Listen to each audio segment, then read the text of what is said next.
जी का खालसा वाहिगुरू जी की फतेह। मैं ਤੁਹਾਡੀ ਹੋਸਟ ਪ੍ਰੀਤ ਕੌਰ ਨਿਊਜ਼ ਟੀਵੀ 84 ਦੇ ਨਾਲ ਵੀਅਰਸ। ਭਾਰਤ ਵਿੱਚ 10 ਸਾਲਾਂ ਤੋਂ ਚੱਲੇ ਆ ਰਹੇ ਕਾਂਗਰਸ ਰਾਜ ਦਾ ਅੰਤ ਹੋ ਗਿਆ ਹੈ।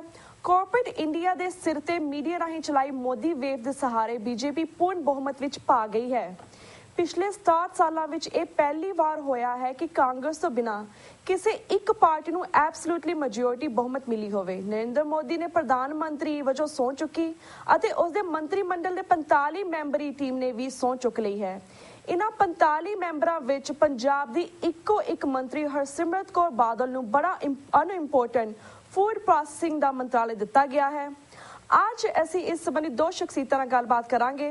ਭਾਰਤ ਵਿੱਚ ਆਈ ਸਿਆਸੀ ਤਬਦੀਲੀ ਸੰਬੰਧੀ ਇਹਨਾਂ ਸ਼ਖਸੀਅਤਾਂ ਤੋਂ ਅਸੀਂ ਇਹ ਵੀ ਜਾਣਨਾ ਚਾਹਾਂਗੇ ਕਿ ਇਹ ਤਬਦੀਲੀ ਭਾਰਤ ਵਿੱਚ ਘੱਟ ਗਿਣਤੀ ਨੂੰ ਕਿਵੇਂ ਪ੍ਰਭਾਵਿਤ ਕਰੇਗੀ, ਗੁਆਂਢੀ ਦੇਸ਼ਾਂ ਨਾਲ ਇਸ ਸਰਕਾਰ ਦਾ ਕੀ ਵਰਤਾਰਾ ਹੋਵੇਗਾ ਅਤੇ ਅੰਤਰਰਾਸ਼ਟਰੀ ਤੌਰ ਤੇ ਇਸ ਸਰਕਾਰ ਦਾ ਕੀ ਪ੍ਰਭਾਵ ਹੋਏਗਾ। ਅੱਜ ਸਭ ਤੋਂ ਪਹਿਲਾਂ ਅਸੀਂ ਗੱਲਬਾਤ ਕਰਦੇ ਹਾਂ ਰੋਜ਼ਾਨਾ ਪਹਿਰੇਦਾਰ ਅਖਬਾਰ ਦੇ ਐਡੀਟਰ ਸਰਦਾਰ ਜਸਪਾਲ ਸਿੰਘ ਹੇਰਾ ਜੀ ਨਾਲ, ਜਿਹੜੇ ਕਿ ਇਸ ਵੇਲੇ ਸਾਨਾ ਪੰਜਾਬ ਤੋਂ ਫੋਨ ਲਾਈਨ ਤੇ ਜੁੜ ਚੁੱਕੇ ਨੇ। ਜੀ ਵੀਰ ਜੀ, ਵਾਹਿਗੁਰੂ ਜੀ ਕਾ ਖਾਲਸਾ ਵਾਹਿਗੁਰੂ ਜੀ ਕੀ ਫਤਿਹ। ਵਾਹਿਗੁਰੂ ਜੀ ਕਾ ਖਾਲਸਾ ਵਾਹਿਗੁਰੂ ਜੀ ਕੀ ਫਤਿਹ ਜੀ। ਜੀ ਵੀਰ ਜੀ, ਤੁਸੀਂ ਅੱਜ ਸਭ ਤੋਂ ਪਹਿਲਾਂ ਸਾਨੂੰ ਇਹੀ ਦੱਸੋ ਕਿ ਤੁਸੀਂ ਨਰਿੰਦਰ ਮੋਦੀ ਦੇ ਮੰਤਰੀ ਮੰਡਲ ਗਠਨ ਦੀ ਪ੍ਰੋਸੈਸ ਨੂੰ ਕਿਵੇਂ ਵੇਖਦੇ ਹੋ? ਜਿੱਥੇ ਤੱਕ ਨਰਿੰਦਰ ਮੋਦੀ ਦਾ ਜਿਹੜਾ ਮੰਤਰੀ ਮੰਡਲ ਹੈ, ਜਿਸ ਰੂਪ ਵਿੱਚ ਉਹਦਾ ਗਠਨ ਕੀਤਾ ਗਿਆ, ਉੱਤਰ ਪ੍ਰਦੇਸ਼ ਨੂੰ ਸਭ ਤੋਂ ਵੱਧ ਉਹਦੇ ਵਿੱਚ ਮਹੱਤਤਾ ਦਿੱਤੀ ਗਈ ਆ। ਖਾਸ ਕਰਕੇ ਜਿਹੜਾ ਬੀਜੇਪੀ ਦੇ ਉਹ ਪੁਰਾਣੇ ਆਗੂ ਜਿਹੜੇ ਬੀਜੇਪੀ ਦੇ ਪ੍ਰਧਾਨ ਰਹੇ ਨੇ ਜਾਂ ਜਿਹੜੀ ਬੀਜੇਪੀ ਦੇ ਚਿਹਰੇ ਮੂਹਰੇ ਰਹੇ ਨੇ, ਉਹਨਾਂ ਨੂੰ ਸਭ ਨੂੰ ਪ੍ਰਧਾਨਤਾ ਦਿੱਤੀ ਗਈ ਆ।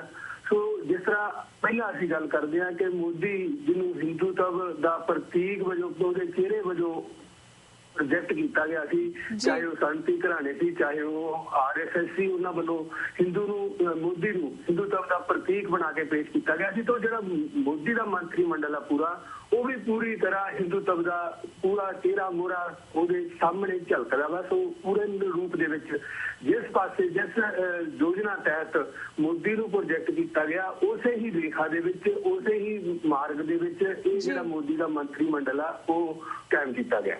ਹਾਂਜੀ ਜੀ। ਤੇ ਵੀਰ ਜੀ, ਅਸੀਂ ਜਾਣਨਾ ਚਾਹਾਂਗੇ ਜਿਸ ਤਰ੍ਹਾਂ ਇਸ ਮੰਤਰੀ ਮੰਡਲ ਵਿੱਚ ਪੰਜਾਬ ਚੋਂ ਹਰਸਿਮਰਤ ਕੌਰ ਬਾਦਲ ਨੂੰ ਫੂਡ ਪ੍ਰੋਸੈਸਿੰਗ ਦਾ ਅਨਇੰਪੋਰਟੈਂਟ ਪੋਰਟਫੋਲੀਓ ਦਿੱਤਾ ਗਿਆ ਹੈ, ਕੀ ਇਹ ਪੰਜਾਬ ਨੂੰ ਬਿਲਕੁਲ ਨਾ ਅਹਿਮ ਬਣਾਉਣਾ ਨਹੀਂ ਹੈ? ਇਸ ਬਾਰੇ ਤੁਸੀਂ ਕੀ ਕਹਿਣਾ ਚਾਹੋਗੇ? ਦੇਖੋ, ਪਹਿਲੀ ਸਭ ਤੋਂ ਵੱਡੀ ਗੱਲ ਇਹ ਹੈ ਕਿ ਦੇਸ਼ ਜਦੋਂ ਦਾ ਆਜ਼ਾਦ ਹੋਇਆ, ਪਹਿਲੀ ਵਾਰ ਹੋਇਆ ਕਿ ਦੇਸ਼ ਦੇ ਮੰਤਰੀ ਮੰਡਲ ਦੇ ਵਿੱਚ, ਕੇਂਦਰੀ ਮੰਤਰੀ ਮੰਡਲ ਦੇ ਵਿੱਚ ਕੋਈ ਪੱਗ ਜਿਹੜੀ ਆ ਉਹ ਅਲੋਪ ਕਰ ਦਿੱਤੀ ਆ ਜੀ। ਦੂਸਰਾ, ਜਦੋਂ ਸਹੁੰ ਚੁੱਕ ਸਮਾਗਮ ਹੋਇਆ, ਹਰਸਿਮਰਤ ਕੌਰ ਬਾਦਲ ਹੈ ਜਿਹੜੀ, ਜਿਹਨੇ ਪੰਜਾਬ ਦਾ ਪ੍ਰਤੀਨਿਧ ਵਜੋਂ ਉਹਨੂੰ ਉੱਥੇ ਨੁਮਾਇੰਦਗੀ ਮਿਲੀ ਆ, ਉਹਨੇ ਪੰਜਾਬੀ ਨੂੰ ਅਲੋਪ ਕਰਤਾ।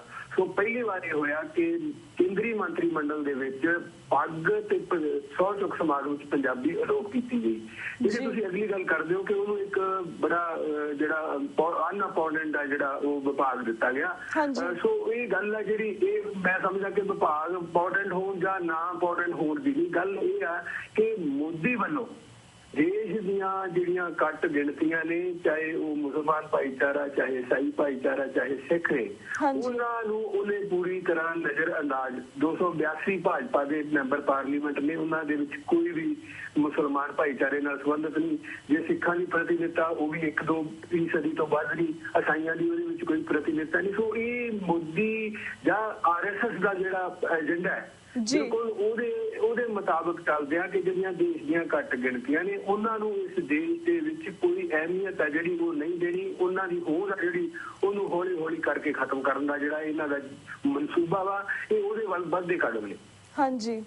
ਤੇ ਵੀਰ ਜੀ, ਅਸੀਂ ਵੀ ਜਾਣਨਾ ਚਾਹਾਂਗੇ ਜਿਸ ਤਰ੍ਹਾਂ ਅਰੁਣ ਜੇਤਲੀ ਨੂੰ ਅੰਮ੍ਰਿਤਸਰ ਦੇ ਵੋਟਰਾਂ ਨੇ 1,35,000 ਵੋਟਾਂ ਦੇ ਫਰਕ ਨਾਲ ਹਰਾਇਆ, ਪਰ ਉਸ ਨੂੰ ਮੋਦੀ ਨੇ ਫਾਈਨੈਂਸ, ਡਿਫੈਂਸ ਅਤੇ ਕਾਰਪੋਰੇਟ ਸੈਕਟਰ ਦੇ 3 ਇੰਪੋਰਟੈਂਟ ਮਹਿਕਮੇ ਦਿੱਤੇ ਹਨ। ਕੀ ਇਹ ਇੰਡੀਆ ਦੀ ਡੈਮੋਕ੍ਰੇਸੀ ਦਾ ਜਲੂਸ ਕੱਢਣਾ ਨਹੀਂ ਹੈ ਕਿ ਹਾਰੇ ਹੋਏ ਬੰਦੇ ਨੂੰ ਇੰਨੀ ਅਹਿਮੀਅਤ ਦਿੱਤੀ ਗਈ ਹੈ? ਕੋਈ ਤਾਂ ਹਿੰਦੁਸਤਾਨ ਦਾ ਜਿਹੜਾ ਲੋਕਤੰਤਰ ਆ ਉਹਦੇ ਵਿੱਚ ਹੁੰਦਾ ਆ ਕਿ ਕਈ ਰਾਜ ਸਭਾ ਦੇ ਵਿੱਚ ਵਿਅਕਤੀ ਇਸ ਤਰ੍ਹਾਂ ਦੇ ਆ ਜਿਨ੍ਹਾਂ ਨੂੰ ਬਹੁਤ ਇੰਪੋਰਟੈਂਸ ਦਿੱਤੀ ਜਾਂਦੀ ਆ, ਕਿਉਂਕਿ ਅਰੁਣ ਜੇਤਲੀ ਆ ਜਿਹੜਾ, ਇਹ ਮੋਦੀ ਦੀ ਕਿਚਨ ਕੈਬਨਿਟ ਦੇ ਵਿੱਚ ਸ਼ੁਰੂ ਤੋਂ ਆ, RSS ਦਾ ਸਭ ਤੋਂ ਚਹੇਤਾ ਵਾ।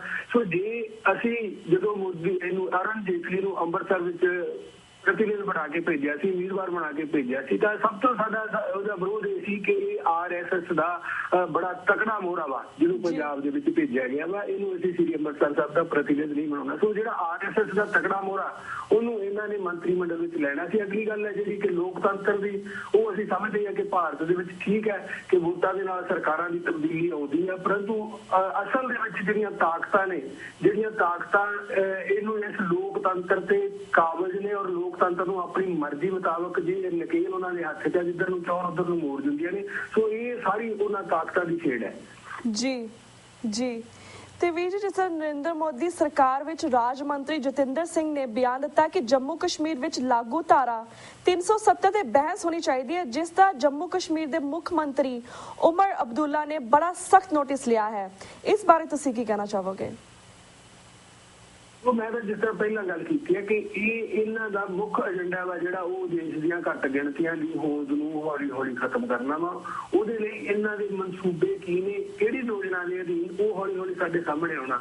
ਸੋ ਹੌਲੀ ਹੌਲੀ ਇਹ ਜਿਹੜੀ ਪਹਿਲੀ ਗੱਲ ਇਹਨਾਂ ਨੇ ਜਿਹੜਾ ਪਹਿਲਾ ਵਾਰ ਕੀਤਾ ਕਿ ਸਾਡੇ ਇਸ ਮੰਤਰੀ ਮੰਡਲ ਦੇ ਵਿੱਚੋਂ ਇਸ ਤਰ੍ਹਾਂ ਮੈਂ ਗੱਲ ਕੀਤੀ ਆ ਕਿ ਪੱਗ ਆ ਜਿਹੜੀ ਉਹ ਲੋਪ ਕਰ ਦਿੱਤੀ ਗਈ। ਦੂਸਰਾ ਜਿਹੜੀ ਗੱਲ ਹੋਈ ਆ ਨਾਲ ਦੀ ਨਾਲ ਇਹਨਾਂ ਨੇ ਜੰਮੂ ਕਸ਼ਮੀਰ ਬਾਰੇ ਧਾਰਾ 370 ਬਾਰੇ ਜਿਹੜੀ ਇੱਕ ਬਹਿਸ ਹੈ ਨਵੇਂ ਸਿਰੇ ਤੋਂ, ਕਿਉਂਕਿ ਇਸ ਤਰ੍ਹਾਂ ਦੇ ਏਜੰਡੇ ਨੇ ਜਿਹੜੇ ਇਹਨਾਂ ਨੇ ਦੋ ਪਾਸੇ ਜਿਹੜੀ ਅਸੀਂ ਤਲਵਾਰ ਦੀ ਗੱਲ ਕਰਦੇ ਹਾਂ ਕਿ ਇੱਕ ਪਾਸੇ ਲੋਕਾਂ ਨੂੰ ਵਿਕਾਸ ਦੇ ਸੁਪਨਿਆਂ ਦੇ ਵਿੱਚ ਗੁੰਮਰਾਹ ਕਰਨਾ ਵਾ, ਦੂਸਰੇ ਪਾਸੇ ਜਿਹੜਾ ਇਹਨਾਂ ਦਾ ਮੁੱਖ ਏਜੰਡਾ ਕਿ ਹਿੰਦੂਤਵ ਜਿਹੜਾ ਉਹ ਭਾਰਤ ਦੇ ਵਿੱਚ ਉਹ ਹਿੰਦੁਸਤਾਨ ਦਾ ਜਿਹੜੀ ਇਹਨਾਂ ਦਾ ਸੋਚ ਆ ਉਹਨੂੰ ਹੌਲੀ ਹੌਲੀ ਲਾਗੂ ਕਰਨਾ। ਜੀ ਜੀ। ਤੇ ਵੀਰ ਜੀ, ਜਿਸ ਤਰ੍ਹਾਂ ਡਿਊਰਿੰਗ ਦਾ ਓਥ ਸੈਰੇਮਨੀ ਇਹਨਾਂ ਨੇ ਜਿਹੜੇ ਗਵਾਂਢੀ ਦੇਸ਼ ਸੀਗੇ ਉਹਨਾਂ ਨੂੰ ਵੀ ਆਪਣੇ ਓਥ ਸੈਰੇਮਨੀ ਚ ਬਣਾਇਆ ਸੀ, ਤੁਹਾਨੂੰ ਕੀ ਲੱਗਦਾ ਇਸ ਚੇਂਜ ਆਫ ਹਾਰਟ ਜਾਂ ਫਿਰ ਜਿਸ ਤਰ੍ਹਾਂ ਪਬਲਿਕਲੀ ਸਟੰਟ ਕਰ ਰਹੇ ਆ? ਮੋਦੀ ਆ ਜਿਹੜਾ ਇਹਦੀ ਜੇ ਅਸੀਂ ਦਾ ਪਿਛੋਕੜ ਜਾਂ ਇਹਦਾ ਵਰਤਮਾਨ ਜੋ ਵੀ ਦੇਖੀਏ ਕਿ ਇਹ ਬੰਦਾ ਜਿਹੜਾ ਇਹਦੇ ਵਿੱਚ ਇੱਕ ਡਰਾਮੇਬਾਜ਼ੀ ਦੀ, ਕੌਮੀ ਦੀ ਭਾਵਨਾ, ਆਪਣੇ ਆਪ ਨੂੰ ਸੁਪਰੀਮ ਤੇ ਵਿਖਾਉਣ ਦੀ ਭਾਵਨਾ ਵਾ ਜਿਹੜੀ ਇਹਦੇ ਵਿੱਚ ਸ਼ੁਰੂ ਤੋਂ ਆ। ਜੀ ਮੈਂ ਸਮਝਦਾ ਕਿ ਜਿਹੜਾ ਇਹਨੇ ਸਾਰਕ ਦੇਸ਼ਾਂ ਦੇ ਜਿਹੜੇ ਸਾਰੇ ਮੁਖੀ ਸੱਦੇ ਨੇ ਉਹਦੇ ਵਿੱਚ ਇਹਦੀ ਉਹੀ ਭਾਵਨਾ ਵਾ ਜਿਹੜੀ ਝਲਕਦੀ ਆ ਕਿ ਦੁਨੀਆ ਨੂੰ ਇੱਕ ਜਾਂ ਦੇਸ਼ ਨੂੰ ਇੱਕ ਕਿ ਉਹਨਾਂ ਨੇ ਜਿਹੜੀ ਤਬਦੀਲੀ ਲਿਆਂਦੀ ਆ ਉਹ ਸਹੀ ਸੀ। ਮੋਦੀ ਆ ਜਿਹੜਾ ਉਹਦਾ ਪ੍ਰਭਾਵ ਇਕੱਲੇ ਭਾਰਤ ਵਿੱਚ ਨਹੀਂ ਪੂਰੇ ਏਸ਼ੀਆ ਵਿੱਚ, ਵਿਸ਼ਵ ਵਿੱਚ। ਸੋ ਇਹ ਇਸ ਤਰ੍ਹਾਂ ਦੀ ਇੱਕ ਲੋਕਾਂ ਨੂੰ ਮੈਂ ਸਮਝਦਾ ਕਿ ਇਹਦੀ ਜਿਹੜਾ ਡਰਾਮੇਬਾਜ਼ੀ ਦਾ ਸਟੰਟ ਆ ਉਹ ਤੋਂ ਇਲਾਵਾ ਹੋਰ ਕੁਛ ਨਹੀਂ। ਦੂਸਰੀ ਗੱਲ ਅਸੀਂ ਤੁਸੀਂ ਦੇਖ ਹੀ ਲਈ ਆ ਕਿ ਜੇ ਅਸੀਂ ਪਾਕਿਸਤਾਨ ਨਾਲ ਸੰਬੰਧ ਸੁਧਾਰਨਾ ਚਾਹੁੰਦੇ ਹਾਂ ਤੇ ਦੂਸਰੇ ਦਿਨ ਹੀ ਅਸੀਂ ਜੰਮੂ ਕਸ਼ਮੀਰ ਚ ਧਾਰਾ 370 ਦਾ ਰਾਗ ਲਾਪ ਰਹੇ ਹਾਂ। ਜਿਹੜੀ ਸੋਚ ਹੈ ਉਹਦੇ ਵਿੱਚ ਕੋਈ ਤਬਦੀਲੀ ਨਹੀਂ। ਜੀ। ਤੇ ਵੀਰ ਜੀ, ਜਿਸ ਤਰ੍ਹਾਂ ਇੰਡੀਆ ਦੇ ਬਹੁਮਤ ਜਿਹੜੇ ਹਿੰਦੂ ਬਹੁਮਤ ਉਹ ਤਾਂ ਪਸੰਦ ਕਰਦੇ ਨੇ Narendra Modi, what you think ਕਿ ਤੁਹਾਡੇ ਖਿਆਲ ਨਾਲ ਕਿ ਇੰਟਰਨੈਸ਼ਨਲ ਲੈਵਲ ਤੇ ਇਹਨਾਂ ਨੂੰ ਐਕਸੈਪਟ ਕੀਤਾ ਜਾਏਗਾ ਮੋਦੀ ਨੂੰ? ਦੇਖੋ ਜਿਹੜੀ ਗੱਲ ਅਸੀਂ ਦੇਖ ਰਹੇ ਹਾਂ ਕਿ ਮੋਦੀ ਨੂੰ ਪ੍ਰੋਜੈਕਟ ਕਰਨ ਵਾਲੀਆਂ ਦੋ ਤਾਕਤਾਂ ਨੇ, ਇੱਕ ਕਾਰਪੋਰੇਟ ਜਗਤ ਆ ਜਿਹੜਾ ਸਨਅਤੀ ਘਰਾਣੇ ਨੇ, ਦੂਸਰਾ RSS ਸੰਘ ਪਰਿਵਾਰ ਹੈ।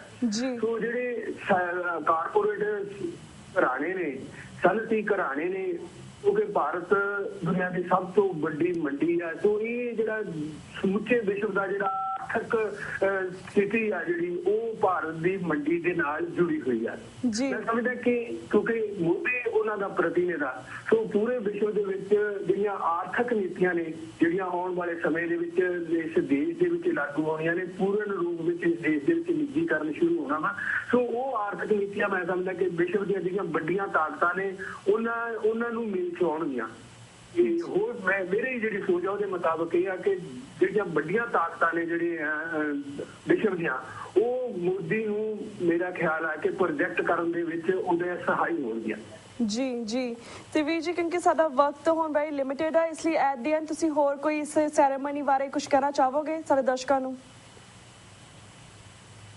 ਮੈਂ ਤਾਂ ਜਿਹੜੀ ਗੱਲ ਅਸੀਂ ਬਾਰ-ਬਾਰ ਕੀਤੀ ਆ ਕਿ ਇਹ ਜਿਹੜਾ ਏਜੰਡਾ ਦੇਸ਼ ਦੇ ਵਿੱਚ ਲਾਗੂ ਕਰਨ ਜਾ ਰਹੇ ਨੇ ਉਸ ਬਾਰੇ ਜਿਹੜੀਆਂ ਘੱਟ ਗਿਣਤੀਆਂ ਨੇ ਉਹਨਾਂ ਨੂੰ ਜਾਗਰੂਕ, ਸੁਚੇਤ ਅਤੇ ਇਕਜੁੱਟ ਹੋਣਾ ਪਊਗਾ ਤਾਂ ਕਿ ਆਉਣ ਵਾਲੇ ਸਮੇਂ ਦੇ ਵਿੱਚ ਜਿਹੜੇ ਬਾਹਰ ਆਉਂਦੇ ਨੇ ਉਹਨਾਂ ਦੇ ਮੁਕਾਬਲੇ ਵਿੱਚ ਉਹਨਾਂ ਦਾ ਮੋੜਮਾ ਬਾਹਰ ਕਰਨ ਦੇ ਵਿੱਚ ਅਤੇ ਪੂਰੀ ਦੁਨੀਆ ਨੂੰ ਇੰਨੀ ਚਕਾਚੌਂਧ ਕਰਨਾ ਵਾ ਮੋਦੀ ਨੇ, ਪੂਰੀ ਦੁਨੀਆ ਨੂੰ ਇਹਦੀ ਸੱਚਾਈ, ਇਸ ਸੰਘ ਪਰਿਵਾਰ ਦੀ ਸੱਚਾਈ ਦੱਸਣ ਦੇ ਲਈ ਇਹ ਇੱਕ ਡੂੰਘੀ ਰਣਨੀਤੀ ਅਪਣਾ ਕੇ ਇਕਜੁੱਟਤਾ ਦੇ ਨਾਲ ਤਿਆਰੀ ਕਰਨੀ ਚਾਹੀਦੀ ਹੈ।